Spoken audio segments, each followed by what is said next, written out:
Hello friends. तो आज हम लोग देखते हैं physical properties of haloalkanes on haloarenes. Okay, तो देखो क्या क्या है यहाँ पर, जैसे physical properties of haloalkanes and haloarenes. Physical properties of haloalkanes and haloarenes. Okay, तो इसका हम लोग फिजिकल प्रॉपर्टीज देखते हैं। तो फिजिकल प्रॉपर्टीज में मेनली हम लोग क्या देखेंगे, तो यहां पर मेनली हम लोग देखेंगे उसका बॉइलिंग पॉइंट, है ना। हेलो अल्केन का बॉइलिंग पॉइंट क्या होगा, बॉइलिंग पॉइंट। अब ये बॉइलिंग पॉइंट के लिए हमको एक पॉइंट ध्यान रखना है ना। क्या है, तो मोर ब्रांचिंग, जितना ज्यादा ब्रांचिंग होगा, more branching less boiling point. जितना ज्यादा ब्रांचिंग उतना कम बॉइलिंग पॉइंट होगा। अगर इसको हम लोग प्रॉपर वे में लिखें तो isomeric haloalkanes decreases with increase in branching, means isomeric hello alkanes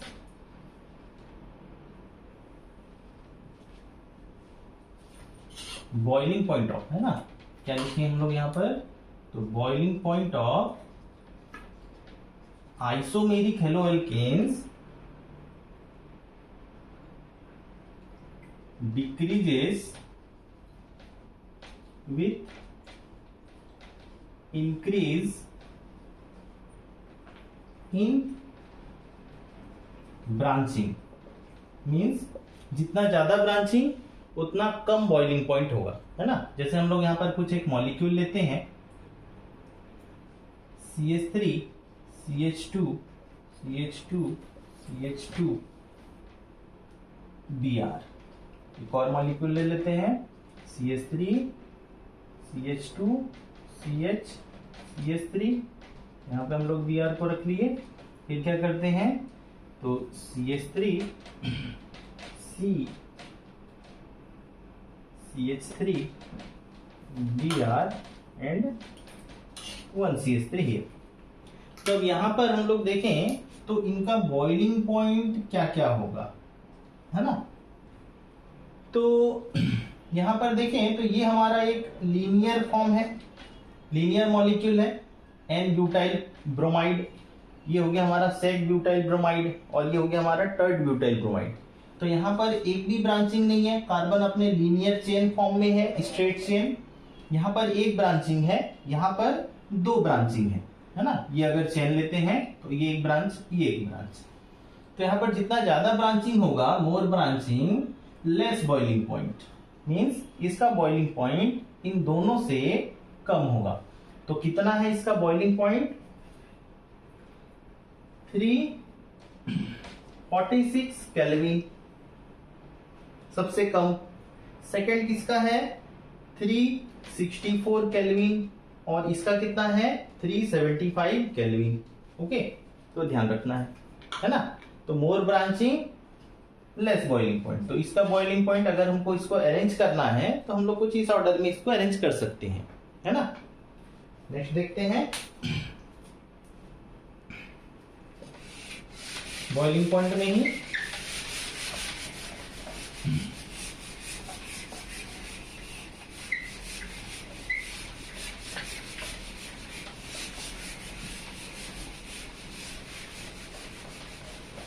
हम लोग कुछ और मॉलिक्यूल ले लेते हैं। जैसे एक तो हम लोग हेलो अल्केन का लिए थे, एक हम लोग ले लेते हैं अरीन का। तो यहां पर एक हेलोजन लगा दिए, यहां एक हेलोजन लगा दिए, देन यहां एक हेलोजन लगा दिए, इसके मेटा में एक हेलोजन लगा दिए। फिर एक और मॉलिक्यूल ले लेते हैं, यहां एक हेलोजन लगा दिए, पारा में एक हेलोजन लगा दिए। तो अब अगर हम लोग इसका बॉइलिंग पॉइंट देखें तो यहां पर बॉइलिंग पॉइंट किसका ज्यादा है, किसका कम है ना। तो क्या होगा, अब यहां पर ध्यान रखना है हमको कि जब बेंजीन से रिलेटेड कंपाउंड्स हैं तो यहां पर बॉइलिंग पॉइंट के लिए हम लोग देखेंगे पोलर नेचर। बॉइलिंग पॉइंट के लिए क्या देखना है हमको? बॉइलिंग पॉइंट के लिए पोलर नेचर। जितना ज्यादा पोलर होगा उतना ज्यादा इसका बॉइलिंग पॉइंट होगा, है ना। मोर पोलर मोर बॉइलिंग पॉइंट। जितना ज्यादा पोलर नेचर उतना ज्यादा बॉइलिंग पॉइंट। अब यहां पर हम लोग देखें तो इस केस में जैसे हम लोग देखते हैं तो यहां पर एक डाइपोल मोमेंट का भी कंसेप्ट आएगा। तो यहां पर क्लोरीन है, यहां पर क्या है? कार्बन। यहां पर क्लोरीन, यहां पर कार्बन। तो इन दोनों में ज्यादा इलेक्ट्रोनेगेटिव कौन है? क्लोरीन। तो क्लोरीन अपनी तरफ इलेक्ट्रॉन को खींचेगा, ये भी अपने तरफ इलेक्ट्रॉन को खींचेगा। तो यहां पर ओवरऑल डाइपोल मोमेंट एक साइड हो रहा है ना, वन साइड। मतलब ये ज्यादा पोलर है। पोलर मीन्स होता है पॉजिटिव नेगेटिव का पोल्स क्रिएट होना। पॉजिटिव नेगेटिव अगर बन रहा है तब हम लोग उसको बोलेंगे पोलर। तो यहाँ पर क्लोरीन नेगेटिव, कार्बन पॉजिटिव, ये भी क्लोरीन नेगेटिव, ये पॉजिटिव। तो यहाँ पर ये ज्यादा पोल्स क्रिएट कर रहा है। अब आ जाते हैं इस केस में। तो यहाँ पर ये इधर खींच रहा है, ये इधर खींच रहा है ना। तो इनके बीच में स्टार्ट हो जाता है टग वॉर का गेम। टग वॉर मीन्स जानते हो ना, रस्सी खींचा खींची। मीन्स बीच में है ना एक रस्सी रहेगा, इधर कुछ लोग खींच रहे हैं। तो दोनों तरफ इक्वल फोर्स लग रहा है ना। तो यहाँ पर ये बिल्कुल भी पोलर नहीं है। अच्छा, मेटा जो होता है, मेटा प्रोडक्ट, ये सबसे लेस स्टेबल है। तो इनका कंपैरिजन इनके साथ बिल्कुल भी नहीं होता। ये सबसे लीस्ट होगा, है ना। ध्यान रखना है, ये सबसे लीस्ट होगा। तो यहाँ पर सबसे ज्यादा बॉइलिंग पॉइंट किसका हुआ? ऑर्थो वाले का, है ना। तो कितना है इसका बॉइलिंग पॉइंट? 453 केल्विन। फिर पारा वाले का कितना है? 448 केल्विन और देन 446 केल्विन। ओके, तो ये इसका बॉइलिंग पॉइंट के ऊपर कंसेप्ट हो गया, है ना। फिर देखते हैं इसमें कुछ एक क्वेश्चन ले लेते हैं, कुछ मॉलिक्यूल्स, और उसको हम लोग अरेंज करेंगे, है ना। देखो क्या होगा, अरेंज करते हैं। तो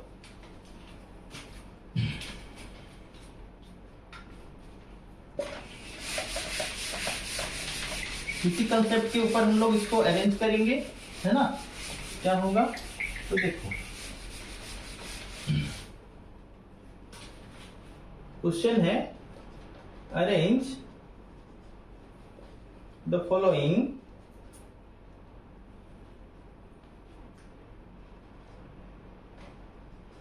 in increasing order of their boiling point। Okay, उसके बॉइलिंग पॉइंट के अकॉर्डिंग हमको कुछ अरेंज करना है। ओके, तो क्या क्या मॉलिक्यूल है? जैसे ब्रोमोमीथेन,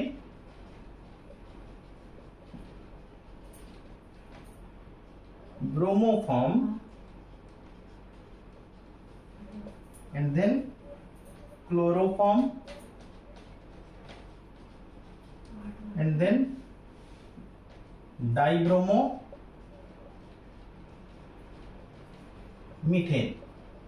ओके, ये कुछ मॉलिक्यूल हमको दिया हुआ है, इसको हमको अरेंज करना है इसके बॉइलिंग पॉइंट में, इंक्रीजिंग ऑर्डर। ओके, ये ध्यान रखना है। तो स्ट्रक्चर देखें तो ब्रोमोफॉर्म का क्या होगा, सॉरी ब्रोमोमीथेन का, तो CH3Br, then bromoform CHBr3, then chloroform CHCl3, then dibromomethane CH2Cl2, है ना। ये कुछ मॉलिक्यूल हैं। अब यहां पर सबसे ज्यादा बॉइलिंग पॉइंट किसका होगा? यहां पर देखें तो सब में एक एक कार्बन ही है ना। बस डिफरेंस क्या है? तो किसी में ज्यादा हेलोजन लगा हुआ है, किसी में कम हेलोजन लगा हुआ है ना, हेलोजन का नंबर। तो यहां पर देखें तो क्लोरीन एक जगह ब्रोमीन, तो ब्रोमीन का एटॉमिक मास ज्यादा है, वो ना उसका डेंसिटी भी ज्यादा होगा, इसलिए उसका बॉइलिंग पॉइंट भी ज्यादा होगा। तो CH3Br means CHBr3 bromoform, then CHCl3, then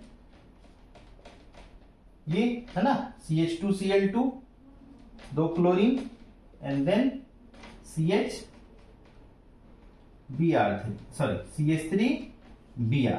okay, तो ध्यान रखना है यहां पर दो क्लोरीन है इसलिए ये पहले आ जाएगा, और यहां पर एक ब्रोमीन है इसलिए ये बाद में चला जाएगा, है ना। तो कुछ एक और एग्जांपल देख लेते हैं क्या क्या होगा।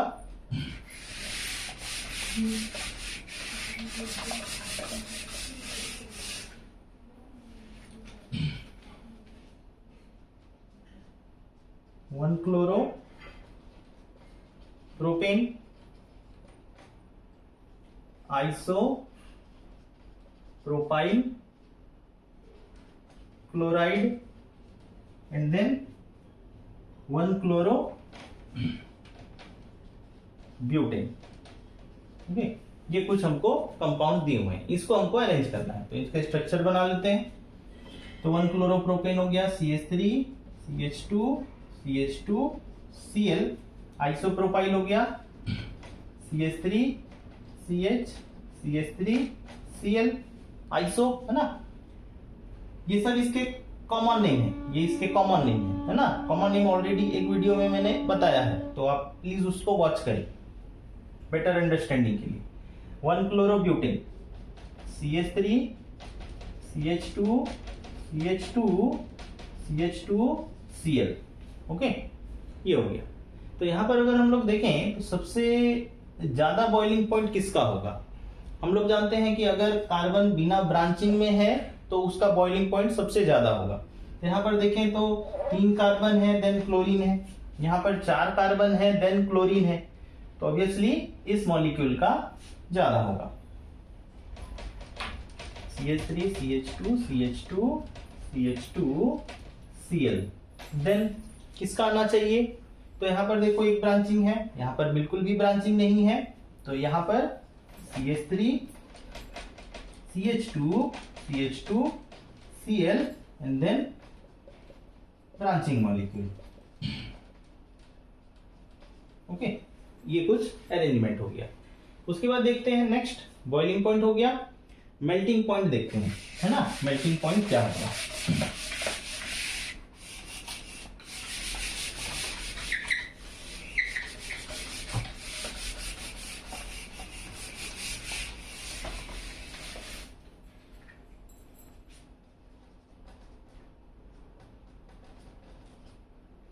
ओके, तो मेल्टिंग पॉइंट के लिए स्ट्रक्चर का स्टेबल, जितना ज्यादा स्टेबल होगा, मोर स्टेबल मोर बॉइलिंग मोर मेल्टिंग पॉइंट। स्टेबल मींस जैसे अगर स्ट्रक्चर हमारा सिमेट्री हो, सिमेट्री स्ट्रक्चर हो, तो उसका मेल्टिंग पॉइंट भी ज्यादा होगा। जैसे हम लोग यहां पर देखें Cl Cl Cl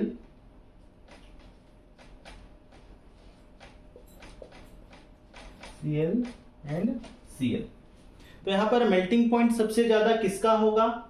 तो यहां पर देखें तो अगर स्ट्रक्चर वाइज बात करें तो ये क्या हो गया, ये पारा हो गया, ये मेटा और ये ऑर्थो।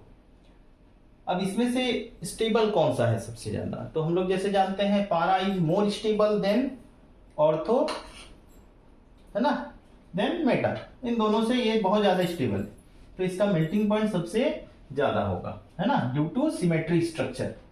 तो इसका मेल्टिंग पॉइंट कितना है, इसका मेल्टिंग पॉइंट हम लोग देखें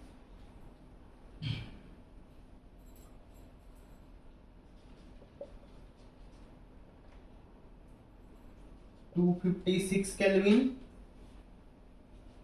249 केल्विन एंड देन 323 केल्विन। तो ये इसके मेल्टिंग पॉइंट हो गए, है ना। ध्यान रखना इसका सबसे ज्यादा, फिर ऑर्थो वाले का, फिर मेटा वाले का। ओके, फिर नेक्स्ट फिजिकल प्रॉपर्टीज देखते हैं, है ना, क्या है। तो यहाँ पर नेक्स्ट आ जाएगा हमारा डेंसिटी, मेल्टिंग है ना, बॉइलिंग पॉइंट हो गया, मेल्टिंग पॉइंट हो गया, एंड देन डेंसिटी। तो डेंसिटी किसके ऊपर डिपेंड करता है ना। तो जैसे हम लोग यहाँ पर डेंसिटी के लिए देखें,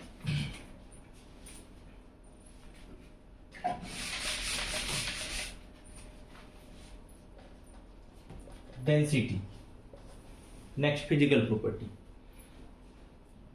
तो यहां पर डेंसिटी क्या है, तो जितना ज्यादा हेलोजन एटम्स रहेगा, डेंसिटी इंक्रीज विथ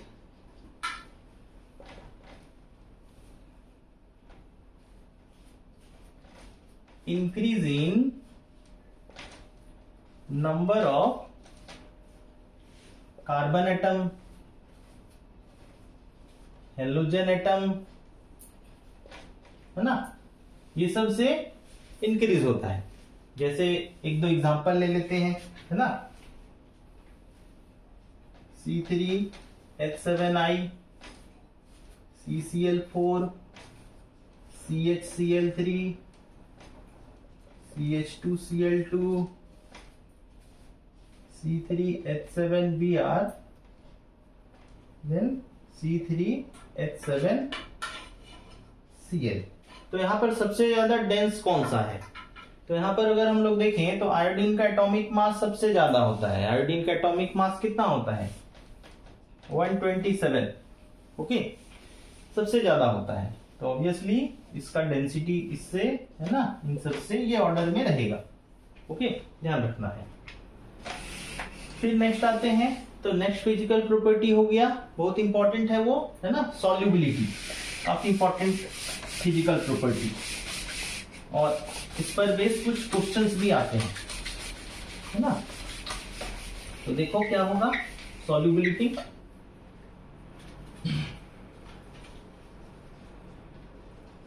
सॉल्युबिलिटी। तो यहां पर हम लोग एक स्टेटमेंट को समझेंगे, एसर्शन रीजन अगर क्वेश्चन आता है तो वो इस सॉल्युबिलिटी का एक, है ना, स्टेटमेंट को एसर्शन बना लेते हैं क्वेश्चन। जैसे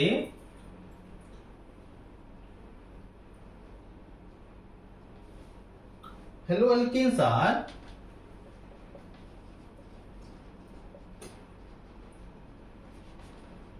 very slightly soluble in water, okay, means ये जो हेलो अल्केन्स होते हैं ये वाटर में बहुत ही कम डिसॉल्व हो पाते हैं, बहुत ही कम घुल पाते हैं। इसी स्टेटमेंट को हम लोग एक और तरीके से भी लिखें, क्या लिख सकते हैं इसको हम लोग, तो alkyl halides though polar but immiscible with water. तो पहले तो हम लोग ये दो स्टेटमेंट जो लिखे हैं, पहले इसी को ही हम लोग समझते हैं कि ये क्या स्टेटमेंट है। तो alkyl halides though polar but immiscible with water, means जैसे हम लोग ले लेते हैं CH3Cl और इधर हम लोग वाटर ले लिए H2O। तो अगर हम लोग इसको देखें तो CH3 एंड Cl में पॉजिटिव नेगेटिव कौन हो गया, ये हो गया पॉजिटिव, ये हो गया नेगेटिव। अच्छा, H2O को अगर हम लोग ब्रेक करें तो क्या होगा, H plus and OH minus. अब यहां पर क्या है कि ये भी हुआ पोलर, जैसे अभी हम लोग डिस्कस किए कि पॉजिटिव नेगेटिव का अगर पोल्स बनता है तो वो पोलर नेचर, पॉजिटिव नेगेटिव का अगर पोल बनता है तो पोलर, ये भी पोलर। तो अगर दो पोलर मॉलिक्यूल हैं तो ये दोनों आपस में क्या होने चाहिए, मिक्स हो जाने चाहिए। लेकिन यहां पर क्या बोल रहा है हमको, alkyl halides though polar but immiscible with water, या फिर haloalkanes are very slightly soluble in water. तो दोनों पोलर हैं बट मिक्स नहीं हो रहे हैं। जैसे अगर तुम किसी के साथ फ्रेंडशिप करते हो तो किसके साथ करोगे? अपने क्लासमेट के साथ, अपने एज ग्रुप के साथ, है ना। बहुत ज्यादा सीनियर या बहुत ज्यादा जूनियर के साथ तो हम लोग फ्रेंडशिप नहीं कर सकते, अपने एज ग्रुप के साथ ही फ्रेंडशिप कर सकते हैं। वैसे ही ये दोनों को आपस में मिक्स हो जाना चाहिए, लेकिन हमारा क्वेश्चन कह रहा है कि दोनों पोलर नेचर हैं बट इमिसिबल विथ वाटर। तो क्या है रीजन इसके पीछे? अब इसके पीछे हमको रीजन समझने के लिए थोड़ा बॉन्ड के बारे में जानना होगा। जैसे बॉन्ड फॉर्मेशन किस तरह का रिएक्शन होता है? तो बॉन्ड फॉर्मेशन होता है एक्सोथर्मिक, और बॉन्ड ब्रेक हो रहा है मींस एंडोथर्मिक। तो एक्सोथर्मिक और एंडोथर्मिक, है ना, ये दोनों में डिफरेंस क्या है? तो ये है ना, बॉन्ड जहां पर फॉर्म होगा वो एक्सोथर्मिक रिएक्शन हो गए, मतलब इससे हमको एनर्जी मिलेगा।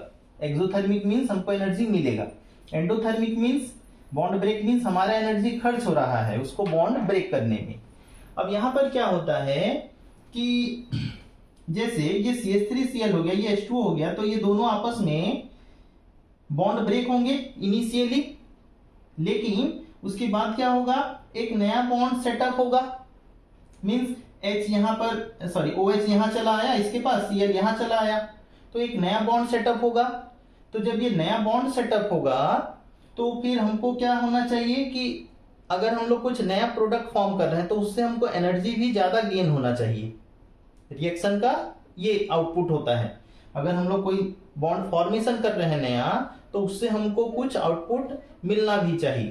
तो यहां पर क्या हो रहा है कि जो नया बॉन्ड फॉर्म होगा, नया बॉन्ड जो सेटअप होगा, उससे न्यू बॉन्ड जो यहां पर फॉर्म करेंगे, ये क्या कर रहे हैं, लेस एनर्जी रिलीज करेंगे, है ना, लेस एनर्जी यहां पर रिलीज करेंगे, जिससे अब अगर हमको एनर्जी कम मिला तो इनिशियली इसका बॉन्ड ब्रेक करने में जो एनर्जी खर्च हुआ था, मींस जो स्टार्टिंग में एंडोथर्मिक हुआ था, ये अगर ज्यादा है, मींस अगर हम लोग जो एनर्जी बॉन्ड ब्रेक करने में लगा रहे हैं वो अगर एनर्जी ज्यादा है उसके बॉन्ड फॉर्मेशन से, मींस एक्सोथर्मिक से, तो हम लोग ये रिएक्शन नहीं करेंगे। क्यों नहीं करेंगे? क्योंकि यहां पर एनर्जी हमको कुछ ज्यादा मिल नहीं रहा है, इसके फॉर्मेशन से हमको ज्यादा एनर्जी मिल नहीं रहा है। Less energy released when new attractions are set up. तो इस चीज को हम लोग थोड़ा बेटर वे में लिख लें, है ना। क्या है ये? देखो हम लोग यहाँ पर इसको बेटर वे में लिखते हैं, इसका स्टेटमेंट क्या है, इस चीज को लिख लोगे, है ना, काफी इंपॉर्टेंट है ये।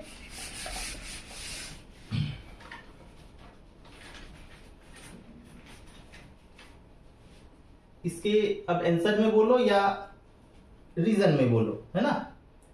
Less energy released when new attractions are set up between the haloalkane and the water molecule, as these are not as strong as the original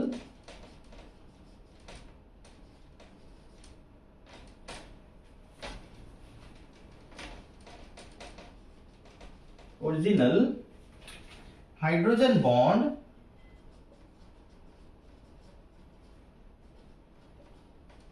in water. Okay, तो ध्यान रखना है ना। तो आया समझ में ये स्टेटमेंट और ये, तो ये काफी इंपॉर्टेंट है। तो अगर ये है ना इसमें नहीं डिसॉल्व होता है, इसमें मिक्स नहीं होता है, तो कहां पर ये मिक्स होता है? तो याद रखोगे ऑर्गेनिक सॉल्वेंट्स में, है ना, ऑर्गेनिक सॉल्वेंट्स में, ठीक है। अगर ये वाटर में मिक्स नहीं होता तो फिर कहाँ मिक्स होता है, तो ध्यान रखना है ऑर्गेनिक सॉल्वेंट्स। तो आई होप, है ना, आप लोग को समझ में आया होगा ये टॉपिक। फिर नेक्स्ट वीडियो में मिलते हैं। Okay, bye friends.